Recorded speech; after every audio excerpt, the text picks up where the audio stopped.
Seguimos en Infobae TV, ahora estamos con Andrés D'Alessandro, es el director ejecutivo del Foro de Periodistas Argentinos, que viene realizando desde hace muchos años este monitoreo a la libertad de expresión en la Argentina, con normas muy estrictas, normas internacionales. Esto también vale decirlo, es decir, no está hecho de cualquier modo, sino con un sistema, con un protocolo avalado por organizaciones internacionales también que monitorean la libertad de expresión. Así que te agradecemos, Andrés, tu presencia aquí en Infobae TV. ¿Y desde cuándo se está haciendo este monitoreo a la libertad de expresión en la Argentina? Bueno, el monitoreo de FOPEA existe desde el año 2008. ¿Sí? Antes existían otras instancias que trabajaban un poco en la misma problemática. Por ejemplo, recordarán ustedes la Asociación Periodistas, que realizaba efectivamente un monitoreo de libertad de expresión, más o menos de la misma manera que lo hacemos nosotros. Quizás ellos involucrándose un poco más en la representación judicial, legal de los periodistas. En nuestro caso, básicamente nos enfocamos en documentar los casos que ocurren en todo el país.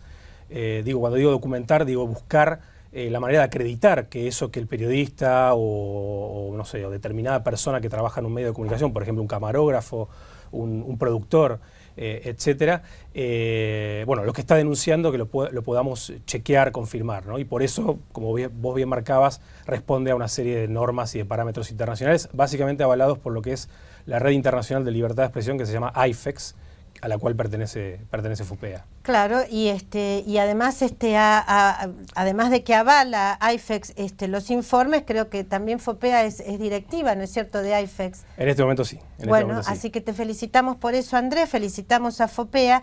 Y yo quiero explicar por qué es importante este monitoreo. Digamos, primero porque está hecho realmente con muchos recursos humanos que trabajan en general ad honorem a lo largo y a lo ancho del país, es decir, es un monitoreo federal, se realiza en todas partes del país, en las ciudades pequeñas, medianas, grandes, en muchos casos incluso gente del monitoreo ha acudido a lugares donde había problemas graves y específicos, y efectivamente no es el caso de la Argentina grave como puede ser el de Venezuela o como puede ser el de México, donde, bueno, se corre riesgo de vida, pero sí de todos modos uno ve que hay, digamos, no solo una constancia de los ataques a periodistas, sino un aumento de estos ataques. Claro, la tendencia es clara desde el año 2008 que FOPEA trabaja en este monitoreo, es claramente a la suba.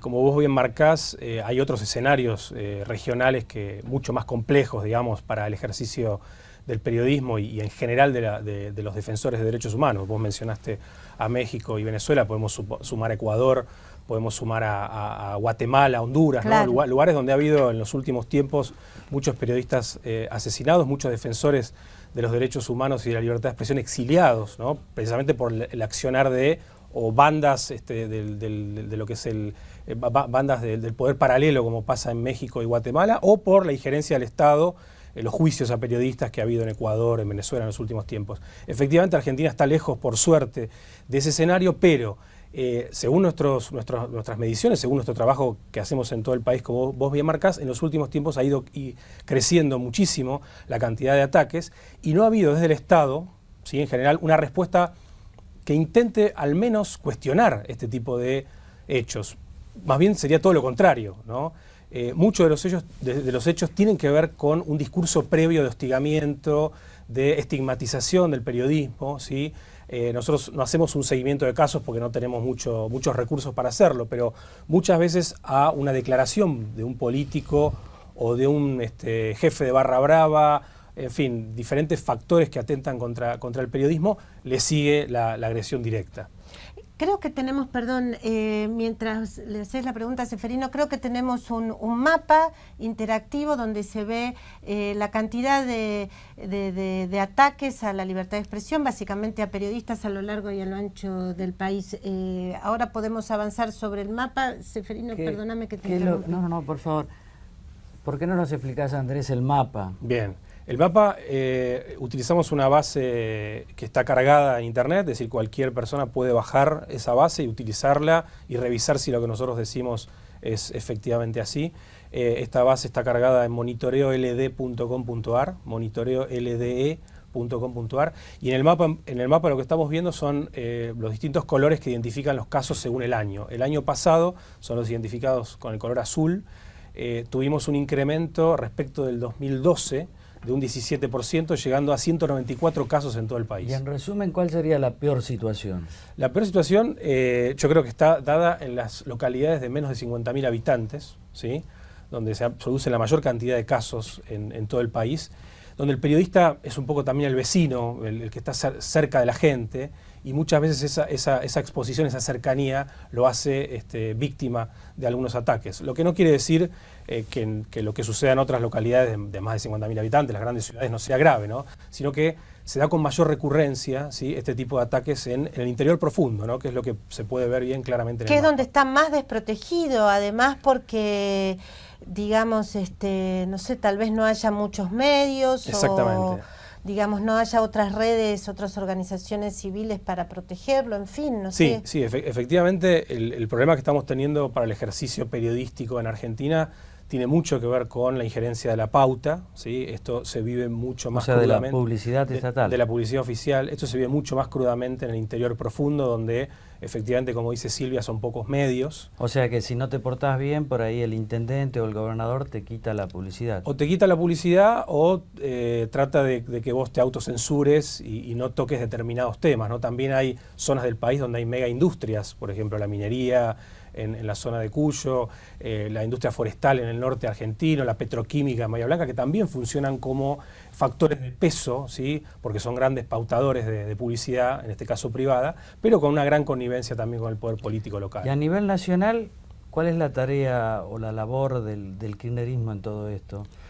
¿Favorece o no favorece la libertad de expresión? Yo creo que claramente, por lo que estamos viendo en los últimos 5 o 6 años, que es lo que monitorea FOPEA, se ha desfavorecido el clima en el cual los periodistas ejercemos nuestro trabajo, ¿sí? Esto que yo hablaba de la estigmatización, del señalamiento, yo creo que desfavorece claramente. Por el contrario, digamos, nosotros pensamos que debería haber una actitud proactiva de defensa del derecho, no solamente por los periodistas, no es una defensa corporativa lo que estamos manifestando, sino la defensa del derecho a la libre expresión, eso que tanto se utilizó, por ejemplo, como marco de la discusión de la ley de medios, lo cual es perfectamente válido, pero que si uno analiza los otros factores que inciden a la hora de analizar la libertad de expresión, la publicidad oficial, el acceso a la información pública, el pluralismo en los medios públicos, en fin, una gama de temas que tienen que ver con la libertad de expresión no han sido favorecidos proactivamente desde el gobierno. ¿Qué sería pluralismo en los medios públicos, por ejemplo? Pluralismo en los medios públicos,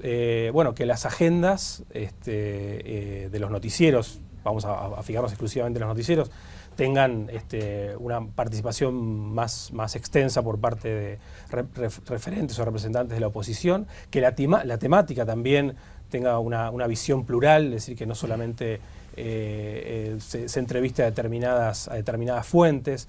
Esto, digamos, nosotros pensamos que debería haber algún tipo de mecanismo legal, quizás institucional, que obligue, por supuesto, en un marco de mayor autonomía por parte de los medios públicos, a poder gozar de la libertad, por ejemplo, de seleccionar la agenda. ¿Tienen alguna propuesta legal ustedes? No, en el tema de medios públicos no, hemos ido varias veces al Congreso a discutir este tema, no hay un proyecto específico, pero sí muchas instancias donde estamos proponiendo que se mejoren aspectos de la comunicación pública gubernamental y en particular lo que tiene que ver con los medios públicos. Pero sí, FOPEA tiene una propuesta muy proactiva en materia de acceso a la información, de transparencia de la información pública. Ese yo creo que ha sido una de las peores derrotas en materia de libertad de expresión de los últimos 10, 12 años. Ha habido 2 instancias en el Congreso donde se intentó aprobar una ley de acceso a la información que mejorara lo que es el decreto ley 1172 del año 2003, que es el único que está vigente, digamos, y que solamente corresponde al ámbito del Poder Ejecutivo Nacional.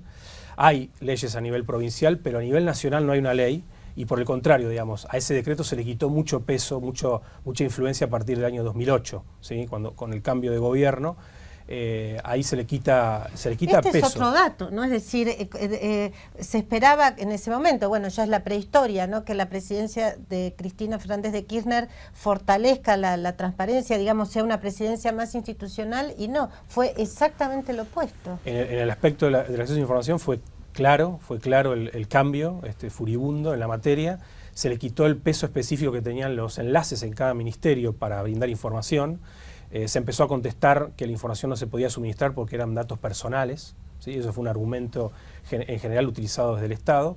Y el otro proyecto de ley, la segunda instancia del proyecto de ley en el año 2010-2011, bueno, cayó también en la nada, y hoy es el día de hoy que no tenemos una ley de acceso a la información pública en Argentina, como sí tienen otros países de la región, ¿no? Que avanzaron mucho en la materia.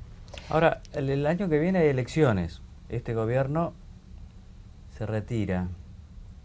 No me parece a mí que vaya a cambiar el gobierno en esta concepción, pero ustedes están pensando en qué hacer respecto de los candidatos presidenciales, tratar de lograr algún compromiso de institucionalizar toda esta situación. Sí, el año pasado hicimos una campaña previa a las elecciones de octubre, donde le pedimos a los candidatos de todo el país que firmen un compromiso que tiene 4 puntos muy concretos, que son los que mencionaba, digamos, acceso a la información, una ley de acceso a la información pública, una ley y criterios racionales para la adjudicación de la pauta oficial, el tema de el pluralismo en los medios públicos y también una política activa de conferencias de prensa, digamos, ¿no? Una política activa en general, no solamente el jefe de gabinete, sino que los ministros en general atiendan a la prensa con mayor asiduidad. Tuvimos un relativo éxito, digamos, especialmente con los partidos de la oposición. La gran mayoría de los principales referentes de la oposición firmaron este compromiso. Ahora, este año vamos a volver a encontrarnos con ellos precisamente para ver cómo piensan avanzar con estos compromisos. ¿Quiénes firmaron y quiénes no firmaron? No, de los principales referentes. De los principales referentes, bueno, firmó el Massa, digamos, Carrió, Pino Massa Solanas, firmó, el radicalismo. Elisa Carrió firmó, Pino Solanas. El radicalismo. ¿El PRO firmó? El PRO firmó también, sí, no, casi todos los referentes. El Partido Socialista, por supuesto, también. Sí. ¿Y del oficialismo no firmó? No firmó ninguno. ¿Ni siquiera Daniel Filmus? No tuvimos ni una sola firma del oficialismo. Casi política de Estado, ¿no? Y yo creo que sí, por lo menos en el aspecto de que la transparencia de la información ha sido claramente una política de Estado. Bueno, eso es lo que nosotros estamos proponiendo que se revierta, no sé si con el próximo gobierno, por lo menos que este Congreso empiece a tomar estas propuestas y empiece a avanzar, digamos, hay espacio todavía y tiempo para avanzar, por más que las condiciones políticas quizás no estén dadas para que se logren cambios concretos y políticas concretas en ese sentido, ¿no?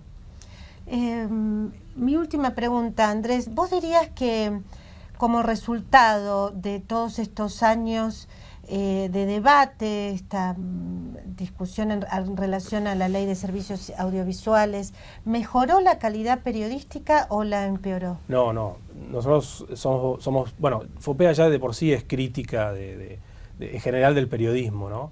Pero la polarización política en particular, lo que terminó afectando fue justamente la calidad del periodismo. Eso es una relación casi directa, digamos, no sé si vamos a tener mucho tiempo para explicarlo, pero digamos, cuando vos considerás a las fuentes enemigas, digamos, considerás que esas fuentes son enemigas tuyas, dejás de consultarlas, dejás de tenerlas en cuenta, dejás de citarlas, de mencionarlas. Y eso ha pasado en los últimos tiempos en Argentina. Anulás la posibilidad de escuchar diferentes voces respecto de un solo tema, y no digo 2 voces, digo muchas más. Ese ha sido, yo creo, uno de los principales rasgos, digamos, claro, eso que se esta llama etapa. Periodismo de fuente única, exactamente, que es tan negativo, incluso no solo para el periodismo, para el ejercicio mismo de la democracia. Ahí el que se ve menos beneficiado es el ciudadano que no accede a la posibilidad de tener justamente otras visiones e información también. Hablábamos hace un rato con Ceferino sobre la preponderancia o la preexistencia de la opinión por encima de la información, ¿no? Hoy en día creo que es uno de los rasgos también de estos últimos tiempos. Pero ¿qué se puede hacer un problema práctico cuando, por ejemplo, desde el gobierno no dan información? Bueno, hay mecanismos, por ejemplo, de búsqueda de información, búsqueda profunda en Internet, donde uno puede conseguir información a pesar de que está vedada o uno no puede tener acceso directo a la fuente directa, ¿no? Pero digamos, los periodistas hemos conseguido igualmente información. De eso se trata también nuestra tarea. Hemos conseguido información a pesar de todos los bloqueos y todas las trabas que hemos tenido. O sea, el mensaje es, hay que tiempos. persistir, el periodista tiene que persistir en buscar variedad de fuentes, variedad de visiones para trabajar bien, para ejercer bien su rol como periodista. Y fundamentalmente la defensa del periodismo profesional, que es un poco también en lo que se inscribe FOPEA, ¿no? Defender la instancia profesional del periodismo, la formación profesional del periodista y el ejercicio profesional que incluye, por ejemplo, el balanceo de fuentes o el chequeo de fuentes, ¿no? Cosa que en los últimos tiempos también, lamentablemente, se ha perdido. Por poner un caso, un ejemplo, también el abuso del off the record es un rasgo de pérdida de la calidad, ¿no? Porque decir el off the record, por supuesto, que es un recurso muy importante para los periodistas, pero cuando el off the record es lo único que justifica o que ratifica una información, bueno, estamos perdiendo calidad y eso termina afectando a la gente, ¿no? Que no tiene la posibilidad de acceder a cuáles son las fuentes que dieron esa información. Pero, a ver si entiendo bien. Si vos tenés un gobierno que cierra el grifo de la información, ¿no es que ese gobierno le preocupe mucho que la gente esté bien informada? No, para nada. Por eso, digamos, por eso dije que uno de los principales rasgos de este tiempo ha sido la falta de transparencia, ¿no? Eso es una política general que, por supuesto, nos afectó a nosotros como periodistas. Sí, tal cual.